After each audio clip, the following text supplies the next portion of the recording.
கஷ்டங்களை கடந்து போக கடவுளின் துணையை நாடும் அன்பு சொந்தங்கள் அனைவருக்கும் வாராகி ஜோதிடம் சார்பாக அன்பு வணக்கங்கள். 1000 பேருக்கு மத்தியில வாழ்ந்தாலும் தன்னுடைய குணத்தை மாத்திக்காத, அதாவது 1000 பேரும் தவறானவர்களா இருந்தாலும் கடகராசியை பொறுத்தவரைக்கும் ரொம்ப நல்லவங்க இல்லையா? அந்த தவறானவர்கள் கிட்ட கூட இவங்களுடைய குணம் தான் ஜெயிக்கும்.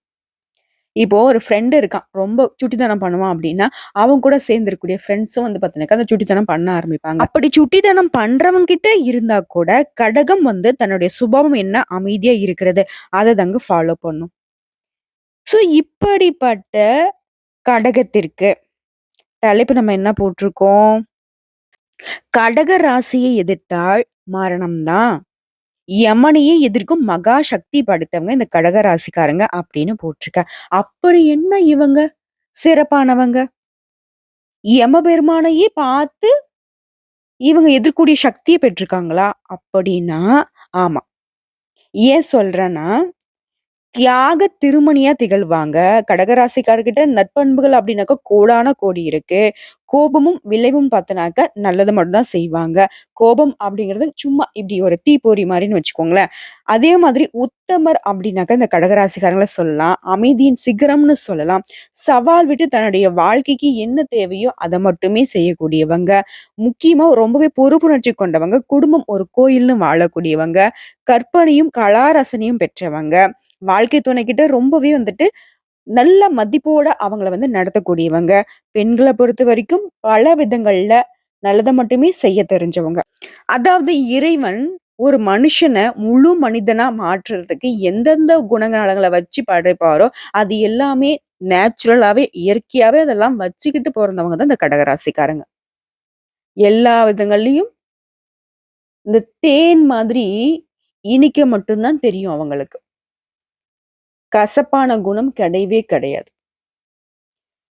எப்பவுமே கெட்டு போக மாட்டாங்க. இல்லையா?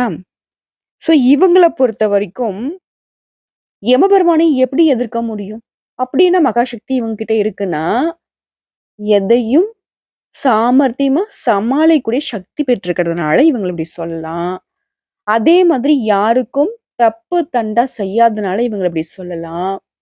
சோ எல்லா விதங்களையும் கரெக்ட்டா இருக்கக்கூடிய ஒரு மனுஷன பார்த்து, யமபெருமான் பயப்படுறது ஒண்ணும் தவறான விஷயம் இல்லல்ல.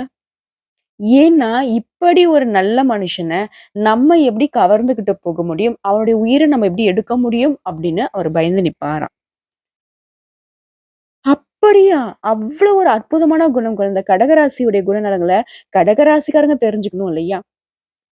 யார் ஒருத்தங்க தங்களுடைய குணநலங்கள நல்லதையும், கெட்டதையும் புரிஞ்சுகிட்டு, நல்லத இன்னும் அதிகப்படுத்திட்டு, கெட்டத தூக்கி எறியறீங்களோ, உங்களுடைய வாழ்க்கை வந்துட்டு வெற்றி அடையுங்கிறதுல கொஞ்சம் கூட சந்தேகமே வேண்டாம்.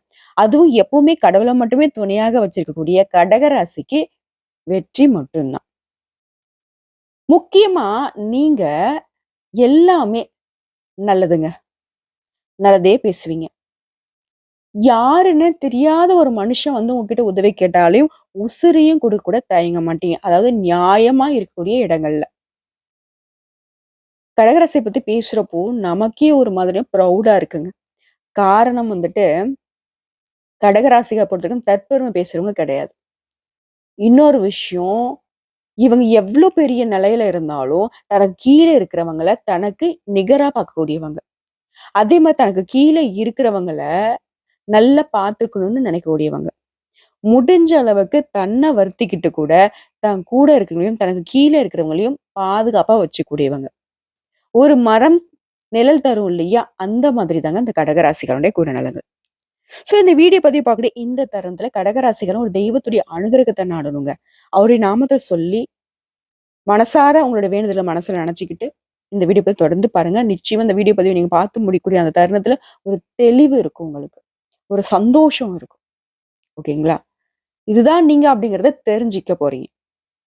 உங்க ஜாதகம் என் கையில இல்ல. இல்லையா? உங்களோட பேர் தெரியாது, உங்களோட ஊர் தெரியாது, உங்க அப்பா, அம்மா எங்களுக்கு தெரியாது. ஆனாலும் உங்கள பத்தி நான் இப்போ சொல்லப் போறேன். அது எப்படி அப்படின்னா, அதுதாங்க ஜோதிடம். திருக்கணித பஞ்சாங்கத்த வச்சு பார்க்கிறப்ப கடக ராசிக்காரனுடைய குணநலங்கள் என்னென்ன? அவங்க எந்த விஷயத்த வந்துட்டு கரெக்ட்டா ஃபாலோ பண்ணணும், எந்த விஷயங்கள்ல கொஞ்சம் ஜாக்கிரதையா இருக்கணும், எந்த விஷயங்கள இவங்கள அறவே விட்டுறணும் அப்படிங்கிறத நம்ம பார்க்கலாம். எந்த தெய்வம் பாப்பா? சொல்லேன். அப்படிதான் நாங்க வணங்கிட்டு தான் இந்த வீடியோ பதிவு தொடர்ந்து பார்க்குறோம்னு நினைப்பீங்க இல்லையா? ஒண்ணும் இல்ல. உங்களுடைய ராசிக்கு அதிபதி யாரு? சந்திர பகவான். சந்திர பகவானுடைய ஆதிக்கம் அதிகமா இருக்கக்கூடியது எங்கங்க? பணக்கார கடவுள் வாழக்கூடிய இடம். கோடான கோடி பணம் கொட்டி, கொட்டி, கொட்டி வள்ளிக்கிட்டு இருக்காங்க. எப்படி? தங்கம், வைரம், வைடூரியன்னு போயி ஒவ்வொரு நாளும் உண்டியல்ல கொட்டுது. ஒரு லட்டுக்கு கொட்டுது பாருப்பா துட்டு அப்படின்னுவாங்களே. யாரு? வேற யாரும் இல்ல. திருப்பதி வெங்கடாச்சலபதியை வழிபாடு செய்ய தான் உங்க வாழ்க்கையில ஒரு மாற்றம் பிறக்கும். அடிக்கடி நீங்க வந்துட்டு திருப்பதிக்கு போயிட்டு வந்தீங்க அப்படின்னாக்க, நெறைய மாற்றத்த நீங்க உணர முடியும். அப்படியே மேலும், மேலும், மேலும் வந்துட்டு முன்னேறிக்கிட்டே போவீங்க. உங்களால பல பேருடைய வாழ்க்கைக்கு வெளிச்சம் ஏத்த முடியும். அது என்ன? இப்ப இந்த வீடியோ பதிவு பார்க்கக்கூடிய தருணத்துல சொல்லலாம். ஓம் திருப்பதி ஸ்ரீ வெங்கடாச்சலபதியே நமக நமக. 3 முறை சொல்லணும். நல்ல மாற்றம் இருக்கும். அது மட்டும் இல்லாம தினமும் காலையில ஏஞ்சிக்கும்போதே சுப்ரபாதம் கேட்கிறது கடகராசிக்கு பல விதங்கள்ல ஒரு புத்துணர்ச்சி கொடுக்கும். புத்துணர்ச்சி மட்டும் இல்லைங்க, உங்களுடைய ஆர்வத்த தூண்டும். உங்களுடைய அந்த சிந்தனை இருக்கு இல்லையா? அதுக்கு உரம் போட்ட மாரி இருக்கும். அந்த பாட்டு நீங்க கேட்கிறப்போ. என்ன பாட்டு? சுப்ரபாதம் தான். சரிங்க கடகராசிக்காரங்களே, இப்போ உங்கள பத்தி நீங்க தெரிஞ்சுக்கிறதுக்கு ரெடியா இருப்பீங்கன்னு நெனைக்கிறேன். கடகராசிய பொறுத்தவரைக்கும் தியாக திருமணின்னு நான் சொல்லியிருந்தேன். கடகராசிக்கு அதிபதன் சந்திர பகவானா இருக்கிறதுனால, கடகராசிக்காரங்க ரொம்ப ரொம்ப உணர்ச்சி வசப்படக்கூடியவங்க. மென்மையான குணம் படைத்தவங்க. அதிக அளவுல சென்டிமெண்ட் பார்ப்பீங்க. முக்கியமா இந்த ராசியில பிறந்தவங்களால, அடுத்தவன் பிச்சை எடுக்கிறத கூட வந்து கண்ணால பார்க்க முடியாது. அந்த அளவுக்கு இலகன மனசு. முக்கியமா யாருக்காவது அடிபட்டுடுச்சு அப்படின்னாக்க, இவங்களால அந்த ரத்தத்த பார்க்கவே முடியாது. ஓகேவா? மனசு உடைஞ்சு போயிடக்கூடியவங்க. முக்கியமா ஹாஸ்பிட்டல பார்த்து பயப்படக்கூடியவங்க இவங்களா இருப்பாங்க. இந்த விஷயம் உண்மை நினைச்சா கமெண்ட் பாக்ஸ்ல பதிவிடுங்க. நான் தொடர்ந்து நெறைய விஷயங்கள உங்கள பத்தி சொல்ல தான் போறேன். அடுத்த கடகராசியை பொறுத்தவரைக்கும் நற்பண்புகள்னு பார்த்தீங்கன்னாக்கா, தெய்வ பக்தி அதிகம் கொண்டவங்க. பெரியவர்கள் மீது மரியாதை இருக்கும். குழந்தைகள் மீது அன்பு அதிகம். சமூகத்தின் மீது அக்கறையும் இருக்கு, பயமும் இருக்கு. என்னடா இந்த சமூகம் இப்படி ஒரு சீர்கெட்டு போயிருக்கே! எப்படிதான் இன்னும் வரக்கூடிய காலங்கள் எப்படி இருக்க போகுதோ? அதாவது இந்த கடகராசியோட சிந்தனை இருக்கே, கற்பனை இருக்கே, எல்லாமே நல்லதாவே இருக்கணும். எல்லாரும் நல்லவங்க. எல்லாருக்கும் எல்லா விதங்கள்லயும் கடவுளே நல்லது பண்ணுங்கன்னு வேண்டக்கூடியவங்க. கடகத்த பொறுத்தவரைக்கும் கடவுள்கிட்ட ஒரு வேண்டுதல் வைக்கிறான்னு வச்சுக்கோங்களேன், இவங்களுக்காக வேண்ட மாட்டாங்க. இவங்க குடும்பத்துக்காக வேண்ட மாட்டாங்க. பொதுவா தான் வேண்டுவாங்க. மழை வேணும்னு முக்கியமா வேண்டக்கூடியவங்க. ஏன்னா, இவங்கள பொறுத்தவரைக்கும் ஒரு நீர் ராசிங்க. அடுத்ததான் இவங்களுடைய தியாகம் அப்படின்னு பார்த்தோம்னா, யாருன்னு தெரியாதவங்களுக்கு கூட உசுர குடுக்க கூட ரெடியா இருப்பாங்க. தியாகிகள். பெரிய தியாகியா நீ அப்படின்னு கேட்பாங்க இல்லையா ஒரு சிலர. கடகராசி நீங்க சொல்லலாங்க. தியாகிங்க இவங்க. அதாவது இவங்களால எவ்ளோ கோவம் வந்தாலும் குரல உசத்தி பேசுறதுக்கு தெரியாது. ஆனா தன்னுடைய கருத்த வந்து ரொம்ப அழுத்தமா சொல்லுவாங்க. சொன்ன சொல்ல மாத்திக்கூடிய தலையெழுத்த மாத்தி எழுதுறதுக்கு பிரம்மன் தயாராக இருந்தாலும் சொன்ன சொல்ல மாத்திக்கிறதுக்கு இவங்க தயாராவே இருக்க மாட்டாங்க. இவங்களுடைய கோபமும் அதுக்கான விளைவுன்னு பார்த்தோம்னா, கடகராசிய பொறுத்தவரைக்கும் திடீர்னு கோபித்துக்குவாங்க. பல நாட்கள், பல மாதங்கள், ஏன் ஆண்டுகள் கூட பேசாம இருப்பாங்க. இவருடைய கோபத்த அமைதியா தான் காட்டுவாங்க. அத தவிர அடிதடி காட்ட தெரியாது. ஒரு எதிர்பார்க்காத ஒரு சின்ன சின்ன விஷயத்துல கூட ரொம்ப சென்டிமெண்ட் பார்ப்பாங்க. அத நினைச்சு கோவிச்சுக்கூடியவங்களும் இவங்களா தான் இருப்பாங்க. இவங்களோட மத்தவங்க பழகணும் அப்படின்னாக்கா, அது கொஞ்சம் சிரமமான காரியம் தாங்க. ஏன்னா பலருக்கும் இவங்கள வந்து புரிஞ்சுக்கவே முடியாது. அடுத்தா உத்தம ரத்தினம் அப்படின்னு சொன்னா, அதிக அளவுல நேர்மைய கடைபிடிப்பாங்க, விசுவாசமா இருப்பாங்க, உண்மையா இருப்பாங்க, வாய்மை உடையவங்களா திகழக்கூடியவங்க இந்த கடகராசிக்காரங்க. சட்டுன்னு யார்கிட்டயும் ஒட்டிப்பாங்க. உயிருக்கும் உயிராக பழகி பிரிய முடியாம தவிக்கூடியவங்களும் இந்த கடகராசிக்காரங்க. மிதுன ராசிக்காரர்கள போல பட்டும் படாமலும், தொட்டு தொடாமலும் பழக இவங்களுக்கு தெரியவே தெரியாது. உடல், பொருள், ஆவி அத்தனையும் தத்தம் செய்யும் அளவுக்கு முழு ஆத்மார்த்தமா ஈடுபாடோட பழகக்கூடியவங்க இவங்க. அதான் உயிரையே குடுப்பாங்க இல்லையா? அடுத்து அமைதியின் சிகரம்னு சொல்லலாம். கடகராசிய பொறுத்தவரைக்கும் சத்தம் போட்டு கூட சிரிக்க மாட்டாங்க. சத்தம் போட்டு அழக்கூட தயங்குவாங்க. ஒரு படத்துல காமெடி சீன் வருதுன்னா கூட, அத பார்த்து சத்தமா சிரிக்கிறதுக்கு யோசிக்கக்கூடியவங்க. எப்படி வளர்த்துருக்காங்க பாருடா! அப்படின்ற அளவுக்கு சொல்லலாம். முக்கியமா சவால்ன்னு பார்த்தோம்னா, வாழ்க்கையில சிக்கலான காலகட்டத்தில கடகராசிய சேர்ந்த ஆண்களா இருக்கட்டும், பெண்களா இருக்கட்டும், உறுதியான முடிவு எடுக்கிறதுல பொறுமையா இருப்பாங்க. தன்னுடைய திறமையை காட்டி அதுக்கு தகுந்த மாரி செயல்படுவாங்க. அப்பதாங்க இவங்களுக்குள்ள இருக்கக்கூடிய மன உறுதியும், திட்டமிட்டு செயல்படக்கூடிய அந்த ஒரு பண்பாடும் வெளிய வரும். இவங்களுக்கு இருக்கக்கூடிய மன உறுதிய அடுத்தவங்க பார்த்து வியக்கக்கூடிய அளவுக்கு உறுதி படைச்சவங்க. "அப்பா இவ்ளோ அமைதியா இருந்தா, இவனாப்பா இவ்ளோ பெரிய முடிவு எடுத்தான்? இவனா அந்த வேலைய செஞ்சு முடிச்சான்?" அப்படின்ற அளவுக்கு இவங்களுடைய உறுதி வெல்லும். இவங்களுக்கு குருவினுடைய ராசிக்காரனான தனுசு மற்றும் மீனம் இவங்க கூட பழகுறதுக்கும், திருமணம் செஞ்சுக்கிறதுக்கும், நட்பு பாராட்டுறதுக்கும் இணக்கமான ராசிகளாக பார்க்கப்படுது. குருவினுடைய ராசியும், சந்திரனுடைய ராசியும் இணைந்து இருக்கிறதுனால, அவங்களுக்குள்ள குரு சந்திர யோகம் ஏற்படுறதுனால, இவங்களுக்கு ஒத்து போகுங்க. அடுத்த பொறுப்புணர்ச்சியா இருப்பாங்கன்னு நான் சொன்னேன். ஒரு குடும்பத்துல கடகராசி மூத்தவங்களா இருந்தாக்க, தன்னுடைய இளைய சகோதர, சகோதரிகளுக்கு திருமணம் செய்து வைத்து, அவங்களுக்கான குடும்ப கடமைகள் எல்லாம் செஞ்சுட்டு தான் திருமணம் செஞ்சுப்பாங்க. இப்போ நெறைய படங்கள்லாம் பார்த்துருப்போம். பழைய படங்கள்ல நெறைய சீன்ஸ் இதான். ஒரு வீட்ல பார்த்தோன்னாக்கா, ஒரு சின்ன பிள்ளையா கூட இருப்பாங்க. அவங்க தன்னுடைய அக்காவுக்கு படிக்க வைக்கிறது, அவங்களுக்கு கல்யாணம் பண்றது, அண்ணன், தம்பி இந்த மாரியான பொறுப்புகள்லாம் முடிச்சுட்டு தனக்குன்னு ஒரு வாழ்க்கைய அமைக்காம கூட போவாங்க இல்லையா? அந்த மாதிரியான பொறுப்புணர்ச்சி கொண்டவங்க இந்த கடகராசிகள். தனக்குன்னு யோசிக்காதவங்க. சிம்பிள். குடும்பம் ஒரு கோயில்னு வாழக்கூடியவங்க. ஆணாக இருந்தாலும் சரி, பெண்ணாக இருந்தாலும் சரி. பெரும்பாலும் கடகராசிக்காரங்க வீட்டுக்குள்ளேயே இருக்கிறத தான் ரொம்ப விரும்புவாங்க. அதுவும் பாதுகாப்பாக. தான் வீடு, தன்னோட கடை, தன்னுடைய தொழிற்சாலை இப்படி தனக்கு குடும்பம் சார்ந்த தொழில் செய்றதையே ரொம்ப விருப்பப்படுவாங்க. வெளிநாடு போய் வேலை செய்யலாம், வெளியூர் போகலாம், இல்ல குடும்பத்த விட்டு விலகி நிக்கலாம் அப்படிலாம் யோசிக்கவே மாட்டாங்க. கடகராசிய பொறுத்தவரைக்கும் கூட்டு குடும்பமா வாழ்றதுக்கு ரொம்ப பிடிக்கும். இவருடைய கற்பனைன்னு பார்த்தோம்னாக்க, இவங்க ரொம்ப கலாரசனை படைச்சவங்க. நெறைய கற்பனை வள முடியும் இவங்களுக்கு. சிலர் பார்த்தோம்னாக்க எழுத்தாளரா இருப்பாங்க, கவிஞர்களா இருப்பாங்க. இன்னும் ஒரு சிலர் பார்த்தீங்கன்னாக்கா வெளிச்சத்துக்கே வராத வீட்டில் பூச்சிகளா கூட இருப்பாங்க. ஆனா ரொம்ப திறமைசாலிங்க. பொதுவா இவங்க அன்பு, பொருள், ஆசை, காதல் எதுவா இருந்தாலும் சரிங்க.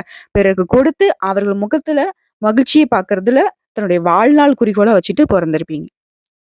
அடுத்தவங்க கிட்ட இருந்து பிடுங்கிக் கொள்ளக்கூடிய ஒரு எண்ணம் அப்படிங்கிறது இவங்களுக்கு சுட்டு போட்டாலும் வராது. கெட்டாலும் மேன்மக்கள் மேன்மக்கள்னு சொல்லுவாங்க இல்லையா? அது கடகராசிக்கு அற்புதமான பொருத்தம். 100க்கு 100% பொருந்து போகும். தான் கெட்டு போனாலும் பரவால்ல. அதாவது ஒரு கடகராசிக்காரங்க ஒருத்தங்க இருக்காங்க. தான்கிட்ட ஒரு பொட்டலம் சாப்பாடு இருக்கு. அங்க பார்த்தோம்னா, ஒரு 2 பேர் இருக்காங்க. அவங்களுக்கு பசியில துடிச்சிட்டு இருக்காங்க அப்படின்னாக்கா, தனக்கும் பசி இருந்தாலும் அவங்களுக்கு குடுத்துட்டு, அதுவும் பங்கிட்டு குடுத்து சந்தோஷப்படக்கூடியவங்க. குடும்பத்துல இருக்கிறவங்களுக்கு அவங்களோட தேவைகள பூர்த்தி செஞ்சு, அவங்களுடைய முகத்துல இருக்கக்கூடிய சிரிப்ப பார்த்து சந்தோஷப்படக்கூடியவங்க. அப்பாவுக்கு, அம்மாவுக்கு கூட பொறந்தவங்களுக்கு, ஃப்ரெண்ட்ஸுக்கு, தெரிஞ்சவங்க, தெரியாதவங்க எல்லாரையும் நல்லா பார்த்துக்கணும். அவங்களுக்கு எல்லாமும் கிடைக்கணும். மனசார கடவுள்கிட்டயும் சரி, மத்தவங்களுக்காக வேண்டிக்கிட்டு தன்னுடைய வாழ்க்கைய வாழக்கூடியவங்க இவங்க. முக்கியமா இவங்க கிட்ட யாரு இருந்தாலும் சரிங்க, பாதுகாப்பா உணருவாங்க. அன்ப அப்படியே நான் அ பாசம் காட்டுறதுனாக்கா கொஞ்சம் நஞ்சம் கிடையாது. அப்படி தூக்கி உள்ளங்கையில வச்சு தாங்குவாங்க இல்லையா? அத இவங்க செய்வாங்க. அது எப்பேர்ப்பட்ட உறவா இருந்தாலும் சரி, அண்ணனா இருக்கட்டும், தம்பியா இருக்கட்டும், ஃப்ரெண்ட்ஸா இருக்கட்டும், தெரிஞ்சவங்க, தெரியாதவங்க. சட்டுன்னு அவங்க மேல கேர் பண்ணக்கூடியவங்க. ஒரு இடத்துல ஒரு அநியாயம் நடக்குதுன்னு வச்சுக்கோங்களேன், கடகராசி சும்மாவே இருக்காது. அது எப்படிங்க நீங்க அந்த மாரி பண்ணலாம்? யாருங்க நீங்க பண்றதுக்கு? யாருன்னே தெரியாத ஒரு உசுருக்காக கூட இவங்க முன்னாடி நின்னு போராடக்கூடியவங்க. போராடுறது மட்டும் இல்ல, அதுல நின்னு அத வெற்றி அடையாம விடவே மாட்டாங்க. நேர்மை, நீதின்னா உசுரே போனாலும் அது பக்கம் தான் நிப்பாங்க. வாழ்க்கை துணைய பொறுத்தவரைக்கும் ரொம்ப பொசசிவ் இருக்கும். இதனால இவங்கள திருமணம் செய்யறவங்க படாத பாடு படுவாங்க. ஏன்னா, அதிக அளவுல தன்னுடைய வாழ்க்கை துணைக்கிட்ட ரொம்ப என்ன சொல்றது? பாசத்த காட்டிட்டு ஒரு கொஞ்சமாவது என் மேல வைக்கணுன்ற எதிர்பார்ப்பு வச்சிருக்கக்கூடியவங்க. அதிக அளவுல தன்ன பத்தியே குறைவா மதிப்பிட்டுக்கிட்டு, தன்னை தானே நொந்துக்கிட்டு, சுய இரக்கம், சுய பச்சாதாபம், அழுக, புலம்பல், மனக்குமுறல் இந்த மாதிரிலாம் வாழ்றதுக்கு வாழ்க்கை துணைக்கிட்ட இவங்க கஷ்டப்படுவாங்க. இவங்கிட்ட பொதுவாவே எதிர்பார்ப்பு என்ன அப்படின்னா, குடும்பத்திலயும் சரி, நண்பர்கிட்டயும் சரி, வாழ்க்கை துணைக்கிட்டயும் சரி, ஒவ்வொரு விஷயத்தையும் பாராட்ட வேணும் அப்படின்னு எதிர்பார்ப்பாங்க. வாய் திறந்து ஒரு முறைக்கு 2 முறை பாராட்டுகளை தெரிவிக்க வேணும் அப்படின்ற ஒரு எதிர்பார்ப்பு இவங்ககிட்ட இருக்கும். ஏன்னா, அந்த அளவுக்கு இவங்க திறமைசாலி இல்லைங்க. எந்த ஒரு விஷயத்தையும் ரொம்ப அற்புதமா வெளிப்படுத்தக்கூடியவங்க. இவங்களுக்கு வந்து அந்த கிரெடிட்ஸ் வந்து இருந்துச்சுன்னாவே, உச்ச நிலைக்கு போகக்கூடியவங்க. அந்த ஒரு பாராட்டக்கூடிய தன்மை இல்ல அப்படின்னு திரும்பி நின்னு ஏங்குறாங்க. அந்த ஒரு விஷயத்த மட்டும் கடகராசி கல்யாணம் பண்ணிக்கக்கூடிய ஆணா இருக்கட்டும், பெண்ணா இருக்கட்டும் புரிஞ்சு நடந்துக்கோங்க. வீட்ல இருக்கக்கூடிய யாராக இருந்தாலும் கடகராசிய மதிச்சு வச்சுக்கோங்க. அவங்களுக்கு நீங்க சந்தோஷத்த குடுத்தீங்க அப்படின்னாக்கா, அவங்களுக்கு பல மடங்கு சந்தோஷத்த தொடர்ந்து குடுத்துக்கிட்டு இருப்பாங்க. ஒரு வீட்ல கடகராசிய சேர்ந்த குழந்தையிலிருந்து 6லேருந்து 60 வரைக்கும் யாராக இருந்தாலும் சரிங்க. அவங்க சந்தோஷமா இருந்தாவே அந்த குடும்பம் வந்து பார்த்தீங்கன்னா, செல்வ செழிப்போட இருக்கும்.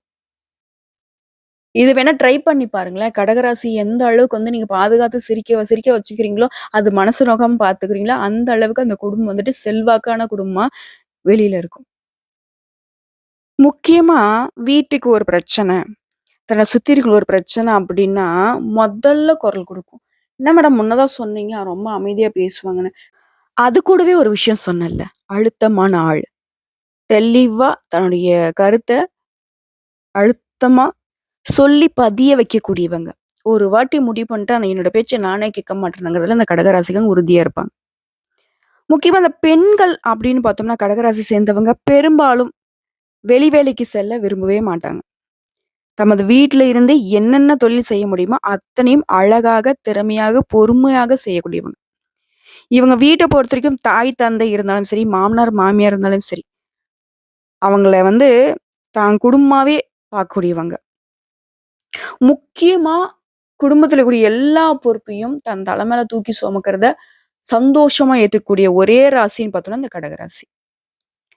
எவ்ளோ ப்ளஸ்ஸான விஷயத்த வச்சுக்கிட்டு இந்த கடகம் ஏங்க இவ்ளோ கஷ்டப்படுதுன்னு கேட்டீங்கன்னா, பதில் ஒண்ணுதாங்க. அந்த இரக்க குணம் தாங்க உங்களுடைய மைனஸ் பாயிண்ட்டாவும் வந்து நிக்குது. இந்த வடிவேலு சொல்லுவார் இல்லையா? "ஏய் ஏன்டா அடி வாங்கி நிக்கிற?" அப்படின்னா, "அது ஒண்ணும் இல்ல. என்ன ரொம்ப நல்லவன்னு சொல்லிட்டாங்க." அப்படிங்கிற மாதிரி இந்த நல்லவன் அப்படின்னு மத்தவங்க நெனைக்கணும்.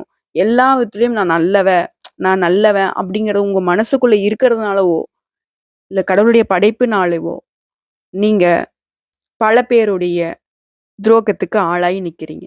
நெறைய பேர் ஏமாத்தியிருப்பாங்க. ஆனா, அந்த இடத்துல கடகம் என்ன தெரியுமா பண்ணும்? ஒருத்தன் வந்து ஏமாத்திட்டான்னு வச்சுக்கோங்களேன், ஒரு 10,00,000 ஏமாத்திட்டேன்னு வச்சுக்கோங்க. என்ன தெரியுமா கடகம் சொல்லும்? "பரவால்ல. நீ எடுத்துட்டு போ நான் சம்பாதிச்சுப்பேன். பணம் தானே போனா போயிட்டு போது. ஆனா ஒரு இடத்துல நீ கஷ்டப்படுவ. அன்னைக்கு நீ யோசிச்சு பாப்ப. இன்னைக்கு என்கிட்ட நீ ரூ. 10 எடுத்துட்டு போனாக்க, நீ ரூ. 100 தொலைச்சுட்டு நிப்ப. அப்போ கடவுள் பார்த்துப்பாரு." அப்படின்னு வாழக்கூடியவங்க. தன்னை ஒருத்தன் வந்து துரோகம் பண்ணிட்டான், தன்னை ஒருத்தன் வந்து பாதிப்படைய வச்சுட்டான் அப்படின்னாக்கா, அத வந்து திருப்பி வந்துட்டு வஞ்சன்ஸ் எடுக்கணுங்கிறத வந்துட்டு இந்த கடகம் யோசிக்கவே யோசிக்காது. அவனுக்கு கடவுள் வச்சிருப்பாரு பெருசா ஆப்பு. விடு கடவுள் பார்த்துப்பாரு அப்படின்னு வாழக்கூடியவங்க. எவ்ளோ அற்புதமான உள்ளம்டா இந்த கடகராசிக்கு. பேசும்போதே நமக்கே வந்து பார்த்தோம்னாக்க, பெரிய மரியாதை பிறக்குது. ஸோ எல்லா விதங்கள்லயும் நன்மைகளை தரக்கூடிய உங்களுக்கு, சில காலம் வந்துட்டு அப்படிதான் இருந்துச்சு. இப்போ அஷ்டம சனி நடக்கிறதுனால, சில இடங்கள்ல ரொம்ப மனசு நொந்து போயிருப்பீங்க. அதுவும் கூடிய விரைவில சரி செய்யப்படும். எவ்ளோ எந்த சனி தசை நடந்தாலும் சரி, எவ்ளோ மோசமான கிரகநிலையோட அமைப்பு இருந்தாலும் சரி, கடகத்த பொறுத்தவரைக்கும் கஷ்டம் அப்படிங்கிறது நிலைக்காது. நீங்க நெனைக்கிறது, உங்களுடைய கனவு எல்லாமே நிச்சயமா ஒரு நாள் நிறைவேறுங்கிறத சொல்லி, இந்த வீடியோ பதிவு இதோட முடிச்சுக்கிறேங்க. பல விதங்கள்ல பல கடவுள்கள் துணையா நிக்கிறாங்க. நீங்க முக்கியமா அடிக்கடி வந்து திருப்பதி வெங்கடாஜலபதியுடைய வழிபாடு தான் உங்களுக்கு பலம் சேர்க்கும். ஏன்னா சந்திரபாபுடைய ஆதிக்கம் உங்களுக்கு எப்பவுமே துணை வரணும். இதன் காரணமா தான் உங்க கையில பணம் புரண்டுட்டு இருக்கு. பண விஷயத்துல ஏதோ மாட்டிக்கிட்டு இருக்கீங்க அப்படின்னாக்க, கொடுக்கல் வாங்கல்ல கொஞ்சம் கவனமா இருங்க. இதுவரைக்கும் போனது போகட்டும். இனி வரக்கூடிய காலமாவது பண விஷயத்துல ரொம்ப கவனமா இருங்க. நல்லவங்க, கெட்டவங்க யாருங்கிறதுல கொஞ்சம் யோசனை இருக்கட்டும். சிந்திச்சு செயல்படுங்க. திட்டமிட்டு செயல்படுங்க. சகலமும் சௌபாகியமாக அமையணும்னு சொல்லி இந்த வீடியோ பதிவு இதோட முடிச்சுக்கிறேங்க. நன்றி, வணக்கம். வாழ்க வளமோடு மற்றும் நலமோடு. பரிகாரம்ன்றது எதுவும் நம்ம சொல்லல இல்லையா? ஒண்ணுமே வேண்டாம். ஒவ்வொரு சனிக்கிழமைகள்லயும் அருகில் இருக்கக்கூடிய சனீஸ்வர பகவானுக்கு, அதாவது நவகிரகங்களை வீற்றக்கூடிய சனீஸ்வர பகவானுக்கு நல்லெண்ணெய் தீபம் ஏற்றி வழிபாடு செய்யுங்க. ஏன்னா, கடைசி அத்தியாயத்துல கூட சனி பகவான் வந்து உங்களுக்கு எதுவுமே தீங்கு செய்ய முடியாது. ஏன்னா, எல்லா விதங்களிலும் நீங்க சரியா இருக்கீங்க. அவர பொறுத்தவரைக்கும் நல்லது, கெட்டதுக்கு தகுந்த மாதிரி தான் பலன் கொடுக்கக்கூடியவரு. சனி பகவானும் பல விதங்கள்ல உங்கள சோதனைக்கு உள்ளாக்கி தான் பார்த்துட்டு இருக்காரு. நீங்க எந்த இடத்துலயும் மாட்டாம தான் வந்துட்டு இருக்கீங்க. ஏன்னா, தப்பு தண்டா செய்யறதுக்கு தெரியாததுனால. கொஞ்சம் நஞ்சம் உங்கள வந்து சோதிக்கிறார் இல்லையா? அந்த சோதனையிலருந்து நீங்க தப்பிச்சுக்கணும்னு நெனச்சீங்கனாக்கா, இந்த விஷயத்த கட்டாயம் நீங்க செய்யணும். முடிஞ்சது அப்டின்னாக்கா, தினமுமே அ காக்கைக்கு சாதம் வைக்கிறது, அதுவும் எள் கலந்த சாதம் வைக்கிறது ரொம்ப நல்லது. அ அதே மாதிரி அமாவாசை நாட்கள்ல பித்ருக்களுக்கு வழிபாடு செய்யறதும் ரொம்ப சிறப்பு. கடகம் அப்படிங்கிறது பல பேருடைய கண்ணீரே, கஷ்டத்த அத பார்த்து கவலைப்படக்கூடியவங்க நீங்க. உங்களுடைய கவலைகள் கண்டிப்பா மாறப்போகுது. நல்ல காலம் பிறக்கும். நல்ல நல்ல விஷயங்கள்ல நீங்க முன்னேறி வரப்போறீங்க. எல்லாம் இந்த வீடியோ பதிவு உங்களுக்கு பிடிச்சதுனாக்க நம்மளுடைய வாராகி ஜோதிடம் சேனலுக்கு லைக் பண்ணி, ஷேர் பண்ணி, சப்ஸ்கிரைப் பண்ணி, பக்கத்துல இருக்க பெல் ஐக்கான கிளிக் பண்ணி வச்சுக்கோங்க. அப்பதான் நம்ம சொல்லக்கூடிய ஆன்மீக தகவல்கள் உடனடியாக உங்களுக்கு வந்து சேருங்க. இதை தாண்டி ஏதாவது உங்களுக்கு தகவல்கள் தேவைப்படுச்சா கமெண்ட் பாக்ஸ்ல பதிவிடுங்க. உடனடியாக பதில் தெரிவிக்கப்படுங்க. இந்நாளும் எந்நாளும் பொன்னாளாக அமைய வாழ்த்துக்களை தெரிவிச்சுக்கிட்டு இந்த வீடியோ பதிவு இதோட முடிச்சுக்கிறேங்க. நன்றி, வணக்கம். வாழ்க வளமுடன்.